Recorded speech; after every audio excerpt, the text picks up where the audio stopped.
Ya, selamat pagi teman-teman. Jadi kita kali ini kedatangan tamu yaitu Bapak Benyamin Oktavianus Samosir sebagai narasumber kita, yaitu narasumber pemilih yang sudah lanjut. Begitu. Pengalaman gitu ya. Ya, jadi kali ini kita akan menanyakan beberapa pertanyaan. Yaitu yang pertama, bagaimana pendapat Bapak dalam memilih selama bertahun-tahun dan bagaimana Bapak melihat perubahan dalam proses pemilu itu gitu. Oke, sebelumnya terima kasih saya diberi kepercayaan dari adik-adik semua di SMA PL 2 Servasius sebagai narasumber untuk menjelaskan pengalaman saya sebagai pemilih. Memang kebetulan bisa dibilang saya kurang lebih sudah mengikuti pemilu itu kurang lebih 6 atau 7 kali pemilu, karena saat ini saya berusia 52 tahun.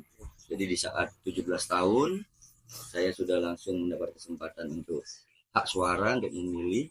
Jadi untuk pertanyaan tadi bahwa ya perasaan ya, bagaimana perasaan, ya sangat senang, dimana dan antusias terutama, dimana itulah pengalaman pertama saya sebagai pemilih pemula merasakan seperti apa sih uh, cara memilih ya, juga saya diberi hak suara untuk memilih juga calon pemimpin uh, negara kita, seperti itu. Terus kalau perubahan dalam proses pemilunya gimana? Oke, kalau perubahan proses pemilu itu dari awal sebetulnya tidak banyak perubahan, tapi kalau dulu itu partai peserta pemilu itu hanya ada 3, yaitu P3 Partai Persatuan Pembangunan. Itu adalah diisi oleh partai itu diisi oleh uh, apa namanya, orang-orang yang beragama muslim lah, itu seperti itu. Mungkin yang sekarang seperti PKS, ayo melebur ke sana seperti Muhammadiyah dan lain-lain itu. Yang kedua Partai Golkar Golongan Karya. Dan ketiga Partai PDI. Dulu masih PDI, bukan PDIP ya.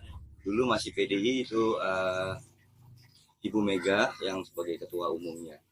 Jadi kalau perubahan dibanding sekarang itu sangat bedanya, dimana saat ini kan sudah banyak partai-partai yang berdiri ya, macam ya tadi yang saya sebutkan, mungkin dari partai apa namanya, Kebangkitan Bangsa ya, atau Partai buruh seperti itu ya. Iya, macam-macam gitu kan. Juga memang sebetulnya itu bagus ya, dalam artian uh, itu memberikan pilihan bagi umat atau masyarakat bahwa kita mana partai yang sesuai dengan ideologi mereka, yang sesuai dengan landasan dasar dari partai tersebut. Kita bisa melihat kan, oh ini yang sesuai nih, saya akan memilih PSI misalnya, Partai Solidaritas Indonesia, karena PSI itu kan dikenal dengan partai yang menggrab kebanyakan anak-anak muda ya dok.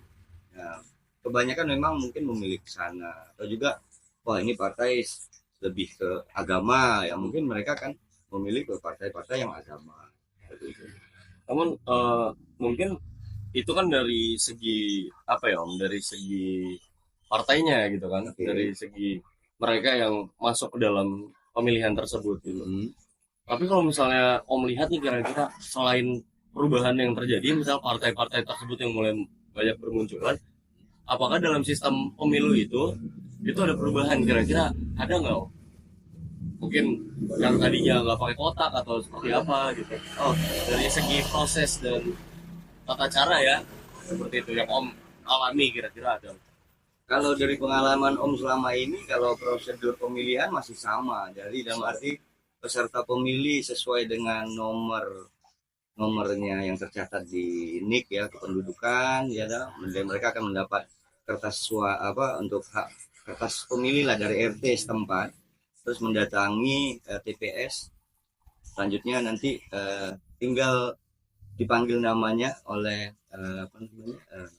panitia ya, Yes. pengawas pemilu, betul sekali. Lantas kita masuk ke bilik suara. Paling ya dulu bilik suara itu dalam berupa benar-benar bilik sih sebetulnya, berupa kamar dan iya dikasih kayak semacam kain. Seperti itu. Nah, di dalam situ juga disediakan nanti sama kotak lembar suara, lembar surat suara juga ada, tinggal kita coblos begitu. Pakai bantalan, kita tinggal pilih entah namanya atau lambang partainya atau wajahnya, itu bebas. Yang penting itulah. Dan hanya satu, kalau lebih dari lubang itu karena kan nanti akan diterawang hasil suara itu. Disitulah kelihatan bahwa kalau memang si pemilih itu memilih 2 atau bahkan 3, itu dari situ lubang itu. Kalau 3-3-nya atau 2 ada di lubang, itu sudah surat suaranya tidak sah, dianggap tidak sah. Nah, jadi masuk kita tidak lama lah ya, paling 1 menit ya, kita coblos, tinggal kita masukkan ke kotak suara mana, jadi udah selesai. Cuma memang sepanjang pengetahuan Om, dulu itu untuk legislatif atau presiden itu sendiri, tidak ada yang namanya pemilu untuk kepala daerah. Itu belum ada. Belum ada. Makanya untuk sekarang kan saya Om waktu kemarin lah ya, bulan tahun lalu ya 2024 kan ya ada pemilu kan ya. Itu juga, dan juga kalau nggak salah 2023 juga begitu kan, ada pemilihan kepala daerah DPRD tingkat 1 dan DPRD tingkat 2. Iya dah. Nah, kalau dulu tidak ada, hanya presiden. Iya, dari partai mana? Seingat Om begitu. Itu dari awal tuh Om. Iya, pertama kali. betul. Enggak, mungkin ya dari sebelum Om juga belum dapat kesempatan untuk ikut pemilu juga begitu. Om dengar cerita mungkin dari orang tua Om, modelnya seperti itu. Hanya pilih presiden dan wakil presiden. Seperti itu. Oke. Boleh lanjut? Selanjutnya nih Om, dari pengalaman-pengalaman Om yang barusan Om ceritain ya. Ini ada pertanyaan, apa pendapat Om tentang partisipasi pemuda dalam pemilu belakangan ini? Oke, itu pertanyaan bagus sekali, apalagi kalian masih muda begini kan ya. Keren. Jadi kalau pandangan Om sendiri, anak-anak muda yang bisa dibilang Gen Z lah, kalian Gen Z ya. Karena tahun berapa tuh batasnya Gen Z kan, sebelumnya Gen milenial kan. Nah, jadi kalau Om kan Gen X ya, tahun 70-an ya. Jadi kalau Om lihat sangat antusias. Cuma memang mungkin mereka atau pemilih pemula ini masih ragu kalau Om lihat mana yang lebih pas. Dalam artian contoh anak Om yang pertama juga dulu kan kemarin 2024 sudah mulai ikut, ya itu sah-sah aja ya, normal dan wajar. Masih bertanya mana calon yang harus dipilih, itu saja. Ya, itulah tugas dari kita sebagai orang tua, memberikan gambaran lah seperti ini. Kalau soal proses nanti pas pencoblosan kan di setiap TPS sudah ada alurnya, bisa dipelajarin dan dibaca ya kan, tidak sulit. Cuma memang untuk orang atau partai mana yang akan dipilih itu aja. Tapi kalau antusias cukup besar saat ini. Begitu. Tapi memang gimana ya? Tapi kalau kita ngomongin soal pemuda gitu kan, kita tahu bahwa pemuda-pemuda sekarang itu adalah pemuda yang kita maksud baru berumur 17 tahun dan bisa mencoblos gitu kan. Dan mereka juga apa ya, istilahnya belum punya pengalaman lah sama sekali gitu. Jadi yang pasti ya, jadi masih bertopang pada pemahaman orang tuanya, mungkin masih bertopang pada berita-berita yang muncul begitu. Nah, yang menjadi salah satu singgungan kami pada pertanyaan berikutnya adalah mengenai bagaimana berita-berita atau media-media ini itu berperan dalam mengubah pola pikir ketika ingin melakukan pencoblosan. Karena kita tahu seperti sebelumnya mungkin banyak sekali seperti survei-survei ya kan, survei-survei online seperti itu yang mengatakan bahwa ini pemilih ini yang bakalan menang, ini yang bakalan oke, dan lain-lain sebagainya. Bahkan mungkin sampai ada hoax-hoax dan lain-lain. Kira-kira menurut Om nih, bagi teman-teman kita atau mungkin bisa dibilang saudara-saudara kita yang sudah bisa mencoblos saat ini gitu kan, yang sudah berumur 17 tahun dan awal-awal memilih ini, apa sih kira-kira Om, menurut Om tuh bagaimana cara kita bisa mendapatkan informasi yang sebaik-baiknya gitu? Mungkin ya salah satu caranya ya seperti anak Om tadi bertanya kepada Om dan lain-lain begitu kan. Namun kira-kira ada nggak sih cara lain yang mungkin bagi Om tuh saran aja gitu supaya kita tuh mencari tahu dulu? Keren ini pertanyaannya. Jadi kalau Om boleh menanggapi, saat ini kan memang apalagi sekarang kan namanya dunia online kan sudah sangat maju ya. Itulah sebagai sarana kalau bisa Om bilang bagi pemilih-pemilih pemula untuk mengetahui partai mana atau calon kandidat mana yang mereka mereka Usung akan pilih, usung lah, betul sekali, mereka akan usung. Mungkin track recordnya seperti apa, apakah dia dulunya dari mungkin pernah blacklist dalam hal kriminal atau mungkin korupsi dan lain sebagainya, kan dari situ bisa dilihat. Memang terus terang itu memang sangat besar sekali peran dari media ya. Om juga dulu sempat kerja di media 5 tahun, itu media cetak gitu. Dan itu medianya cukup terkenal ya di Indonesia tahun itu. Jadi disitulah peran media harus bersikap netral dalam memberitakan sesuatu supaya tidak menyesatkan berita itu kepada masyarakat. Jangan sampai ibaratnya media itu menjadi corong dari suatu partai. Nah, terkadang kelemahannya itu banyak media, saya tidak bisa menyebutkan dan tidak elok lah menyebutkan media mana ya kan, mungkin juga kita sama-sama juga tahu bahwa ada beberapa media itu yang hanya menjadi corong partai, suatu partai. Mungkin dalam hal misal calon kandidat yang diusung misal dari PDIP, dia tidak banyak memberitakan soal kelebihan dari calon itu. Nanti misal dari dia diusung dari partai Demokrat atau dari yang lain lah. Kalau kita ambil contoh siapalah misalnya, maaf ya ini hanya contoh ya, misal Surya Paloh, dia kan membawai dari Metro TV ya kan, atau Pak Haritanus Sudibyo, dia kan bosnya MNC. Nah, terkadang begitu.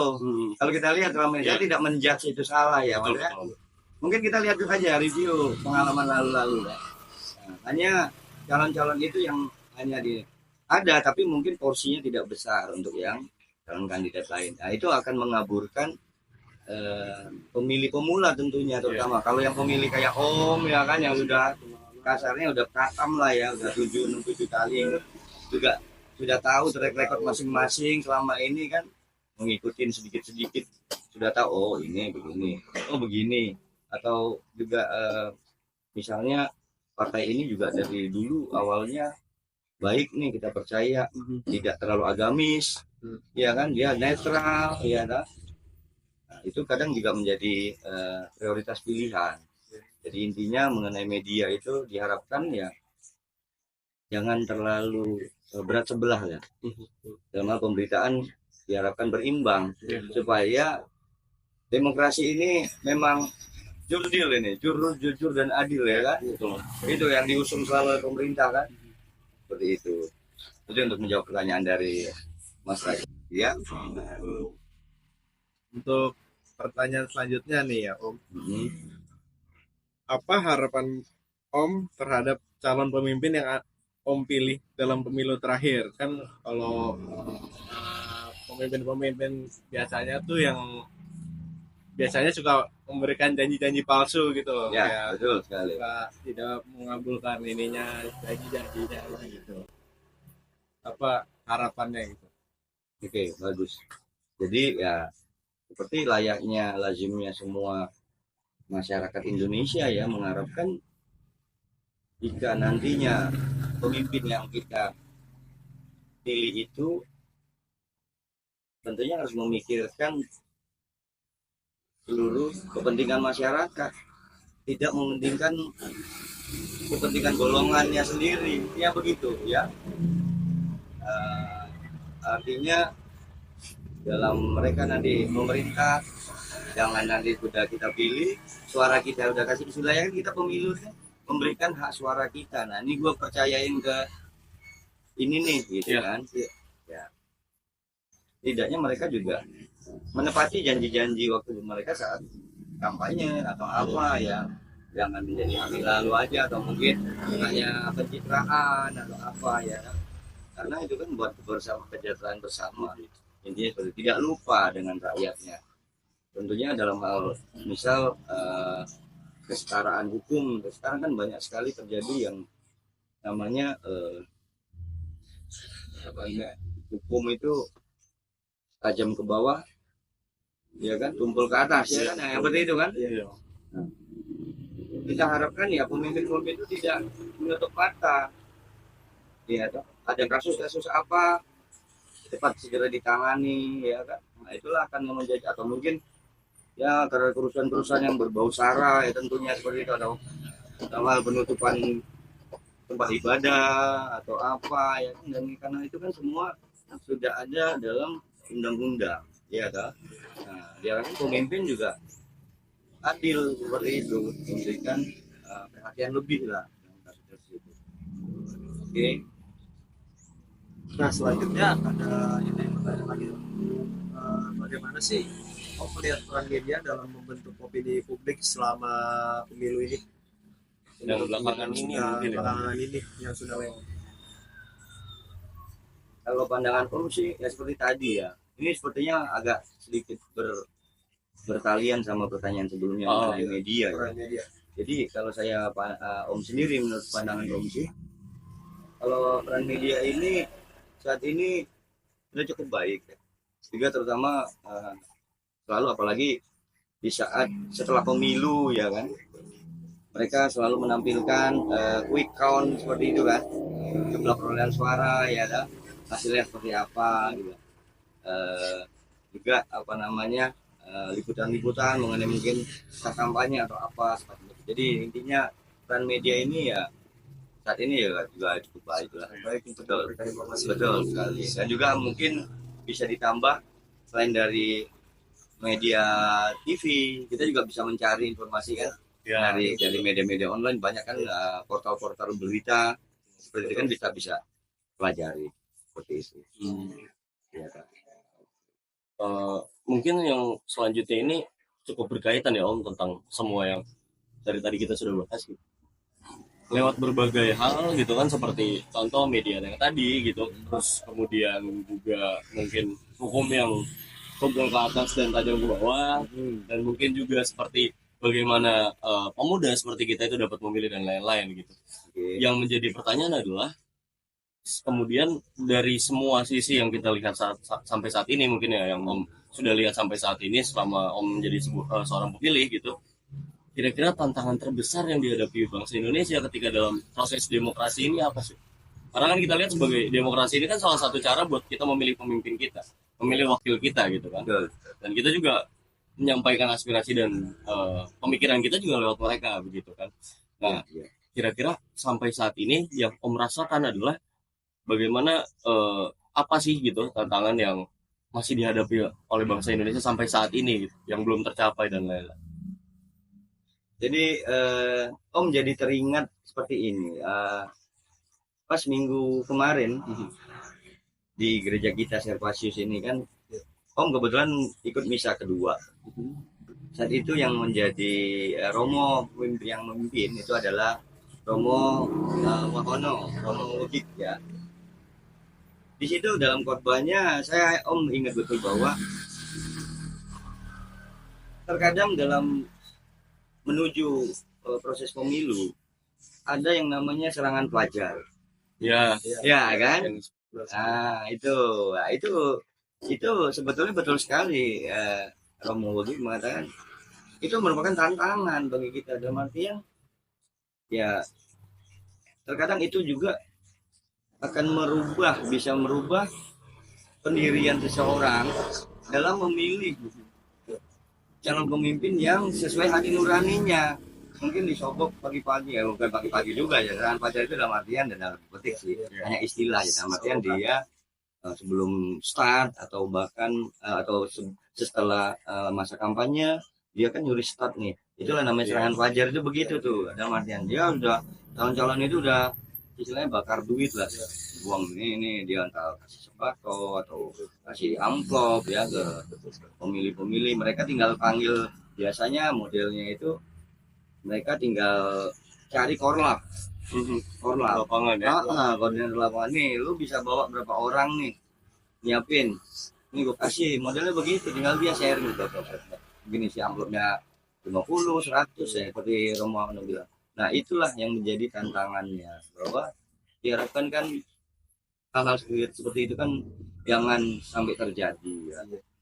Karena kalau berasaskan uang ya, jadi sudah tidak pure lagi ya. Pemilu itu sudah tidak murni, sudah tidak bagus, ya kan? Sudah tidak bagus. Dalam artian Jurdil itu sudah tidak lagi yang menjadi sebuah asas. asas jurdil itu tidak berjalan. Jadi memang jadinya bagi pemilih sendiri terkadang jadinya lepas tangan. Dalam artian ya udah, yang penting gue dapat duit.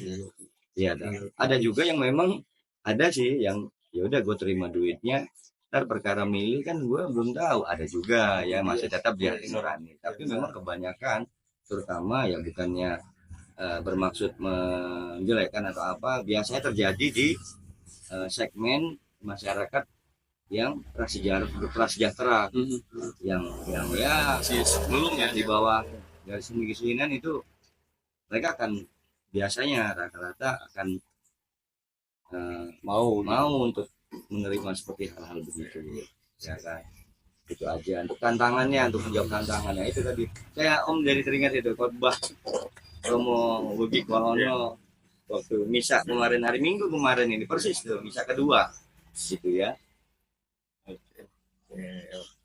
Oke, selanjutnya yaitu bagaimana Om menilai kualitas calon pemimpin yang maju dalam pemilu belakangan ini. Mungkin kan kita bisa mencari tahu dulu dengan searching di Google gitu, bagaimana track record dari pemimpin tersebut gitu. Mungkin begitu. Calon pemimpin maksudnya, figurnya. Iya. Memandang yang sekarang apa yang lalu-lalu? Nah, mungkin yang menjadi pertanyaan itu adalah bagaimana kita menilainya gitu. Soalnya mungkin kan beberapa kali ya orang Indonesia itu pasti ngelihatnya, wah, dia orang kasih sembako, gue pilih dia gitu kan. Atau mungkin kebanyakan orang justru juga memilih, kita lihat dulu visi misinya apa, Betul. kita lihat dulu prokernya apa nih, seperti apa, track recordnya seperti apa. Nah kira-kira menurut Om nih, saran bagi kita semua dan juga penonton podcast ini juga, kira-kira bagaimana ya cara yang baik untuk menentukan pemilih kita gitu. Dan juga kualitas dari pemilih yang baik itu tuh bagaimana sih Om gitu, kualitas untuk memilihnya maksudnya ya, si figur yang akan kita pilih ini untuk menelaah. Ini agak pelik memang jawab pertanyaannya ya kalau begitu. Jadi kalau mengenai figur itu yang pasti memang kita harus melihat track record sekali ya. Nah bagi kalau pemula itu kan mungkin masih belum terlalu banyak ya informasinya ya. Belum terlalu tahu si A seperti apa, si B bagaimana ya. Nah memang diharapkan calon pemimpin itu harus yang kayak tadi, memang punya track record yang baik, bersih, dan juga memang dia memikirkan wong cilik, ibaratnya kan begitu. Jangan dibalik wong ciliknya wong licik ya, nggak benar itu. Memikirkan wong licik ya kacau gitu ya. Gitu. Nah, memikirkan kepentingan publik ya kan. Juga mungkin mereka dulunya juga dari partai-partai juga yang cukup baik ya kan, diusung oleh partai yang bagus ya kan. Juga timnya seperti apa, itulah barometer kita untuk memilih calon figur pemimpin yang nantinya akan kita percayai ya kan. Memang dia tidak bukan pencitraan ya kan, memang dia turun ke bawah, dari partainya juga jelas ya kan. karena dalam setelah nantinya dia terpilih, kalau di legislatif itu kan, kalau di MPR ya itu kan ada porsi biasanya, porsi sekian persen untuk apa, sekian persen untuk partai mana, iya kan? Nah itu kalau memang partai pendukungnya banyak kan, tentunya porsi yang tadi kan akan semakin besar, ya mendukung lah ibaratnya kan, sama-sama kita ini. Tapi kalau dia partai yang mungkin yang masih ya baru, bukan berarti partai kecil atau baru tidak baik, bukan ya maksudnya. Jadi sebaiknya memang didukung dari yang sudah profilnya juga yang tidak cukup kita udah pahamin lah. Diharapkan juga dari situ kita tahu, oh ini calon pemimpin kita nanti, presiden kita nanti cukup representatif nih, track recordnya ya ibaratnya nggak parah-parah amat lah ya, ibaratnya kan begitu, nggak masalah lah ya, karena yang namanya kesempurnaan kan tidak ada, iya ada, kita kembali di situ, di kodratnya manusia itu kan yang hanya kesempurnaan 1000%, 1.000.000%, ibaratnya hanya Tuhan. Ya, kalaupun ada cacat sedikit dari calon pemimpin kita nanti, ya sah-sah aja lah ya. Yang penting tidak terlalu ya parah. Misalnya dia dulunya pernah menjabat sebagai kepala daerah, ya saya tidak usah sebutin lah. Mungkin atau nggak apa-apa saya sebutin, misalnya kayak presiden kita sebelumnya Pak Jokowi ya kan. Beliau dulunya kan dari pernah memimpin kepala daerah, awalnya dari Solo ya, pindah ke Jakarta, DKI, dia terpilih menjadi presiden kita 2 periode kemarin. Nah kita kan sudah tahu nih profilnya, oh begini, sepak terjangnya seperti apa ya. Kembali tadi, kalau masalah kesempurnaan ya udahlah cincai aja lah, ya kan, intinya itu. Nah seperti sekarang juga presiden kita Pak Prabowo ya, tentunya meskipun juga mungkin dulunya punya yang kawan burung atau apa, ya sudahlah. Yang penting kita diharapkan, kita jangan lagi menoleh ke belakang, dia itu aja ya dah. Bagaimana dia nantinya ke depan, ini itu sebagai pemimpin, arahnya dia bawa sebagai nakoda kapal ini mau kemana nih Indonesia nih dibawanya, apakah menuju kemakmuran kah atau menuju kehancuran, kan tinggal itu pilihan, itu aja. Itu sebenarnya pertanyaan terakhir sih Pak.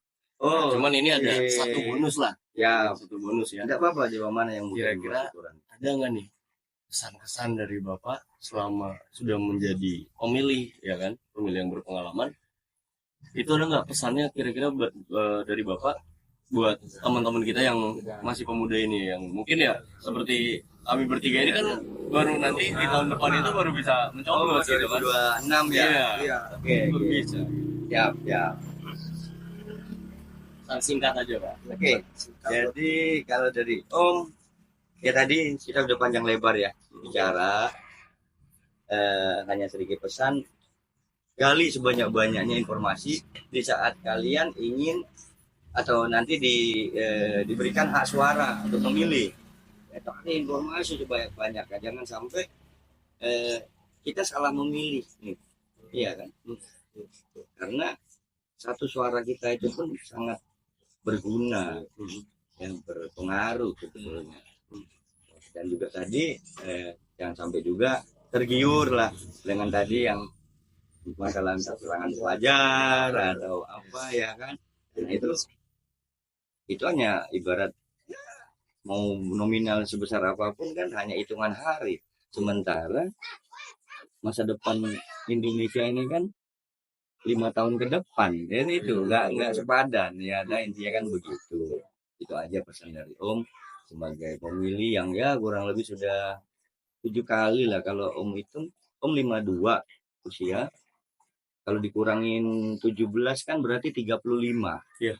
35 dibagi 5 tahun berarti 7. Betul dah? Iya, betul. 35. Berarti 7 kali Om sudah ikut pemilu di Indonesia.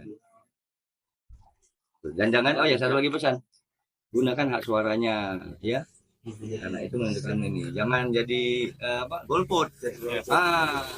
Ya jangan, itu harus ikut biar tahu, oh gini ya, tahu gitu ya. Ya itu aja pesan dari Om. Terima kasih Om, boleh dipercaya untuk diwawancara. Mudah-mudahan bisa menjadi apa namanya ya, bukan pedoman ya, dalam arti untuk pencerahan saja ya kan. Mas semua yang masih nanti tahun depan ikut pemilu ya. Oke. Siap Ya. Mungkin terima kasih. gitu aja sih ya Om ya, dari ya Baik. pertemuan terakhir ya. Saya Raja Syaksanipar Saya Timothy Alessandro Samosir. Saya Alvino Togatolok. dan ya terima kasih buat Bapak Edwin Octavianus. Ya Sampai di sini aja ya. Podcast kami. Bye bye. Bye.